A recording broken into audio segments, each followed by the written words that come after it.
জানবৰ মজিয়াত ধৰ্ণা দিলো।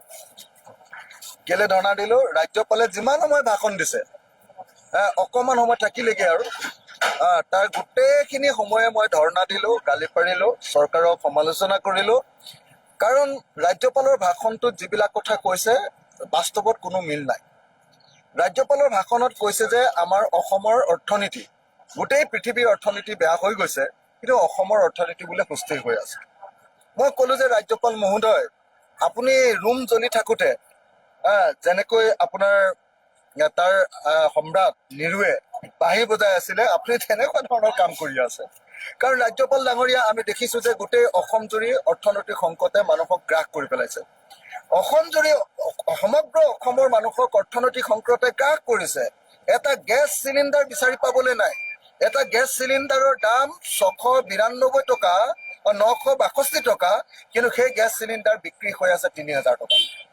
তো তাৰ বিপৰীতে আমাৰ মুখ্যমন্ত্ৰী, আমাৰ ৰাজ্যপালে আকৌ ভাষণত কৈ আছে যে অসমৰ অৰ্থনৈতিক অৱস্থা বৰ সুস্থিৰ। এনেকুৱা বক্তব্য যেতিয়া দাঙি ধৰিছে, মই হুলস্থুল লগালো। মই দুটা বক্তব্য দাঙি ধৰিছিলো, আপোনালোকক মই এই দুইটা বক্তব্য ভালকে প্ৰকাশ কৰিবলৈ অনুৰোধ জনাইছো। সেইটো হ'ল যে গোটেই পৃথিৱীত পশ্চিম এছিয়াত লগা সংঘাতৰ ফলস্বৰূপে ভাৰত আৰু অসমৰ অৰ্থনৈতিক পৰা প্ৰভাৱৰ কাৰণে অসমৰ অৰ্থনীতি সাংঘাতিক বেয়া হৈছে আৰু মূল্যবৃদ্ধি হৈছে। আৰু দ্বিতীয় মূল্যবৃদ্ধিৰ মূল কাৰণটো হ'ল হিমন্ত বিশ্ব শৰ্মা চৰকাৰে BPFক ট্ৰেন্সপৰ্ট ডিপাৰ্টমেণ্টটো দি দিয়াৰ পাছত BPFে ট্ৰেন্সপৰ্ট ডিপাৰ্টমেণ্টটো লৈ অসমলৈ সোমোৱা পশ্চিমবংগৰ যি গেট আছে, বক্সিৰহাট আৰু শ্ৰীৰামপুৰ, তাতে চিণ্ডিকেট বহুৱাই দিছে।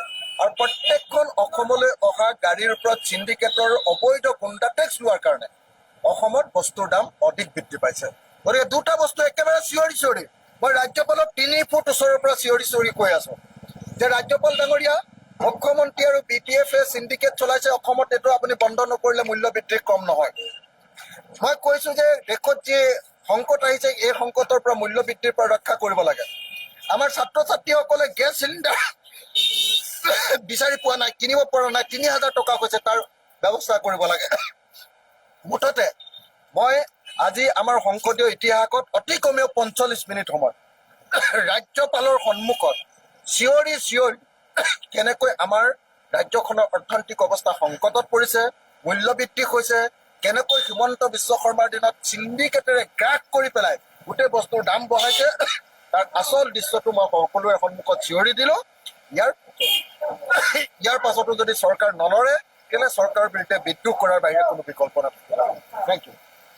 এয়া আছিল অখিল গগৈ। অখিল গগৈ ভাষ্য আমি আপোনালোকক শুনাইছো। ইতিমধ্যে আজি দেখা পোৱা গৈছে যে অসম বিধানসভাৰ আজি দ্বিতীয় দিন, আৰু দ্বিতীয় দিন যেতিয়া ৰাজ্যপালৰ ভাষণৰ সময়ত প্ৰতিবাদ সাব্যস্ত কৰিছিল অখিল গগৈয়ে। আৰু অখিল গগৈয়ে তেওঁ কৈছিল যে চিণ্ডিকেটৰ কাৰণে, বিশেষকৈ চিণ্ডিকেটৰ কাৰণে মূল্যবৃদ্ধি হোৱা বুলি তেওঁ উল্লেখ কৰিছে। আৰু এই এক অন্যতম কাৰণ কি BPFৰ হাতত পৰিবহণ মন্ত্ৰালয় দিয়াৰ পাছত পৰিবহণ মন্ত্ৰী BPFৰ পৰা কৰাৰ পাছত বক্সিৰহাট আৰু শ্ৰীৰামপুৰত ব্যাপক চিণ্ডিকেট গঢ়ি উঠা বুলি অভিযোগ উত্থাপন কৰিছে অখিল গগৈ।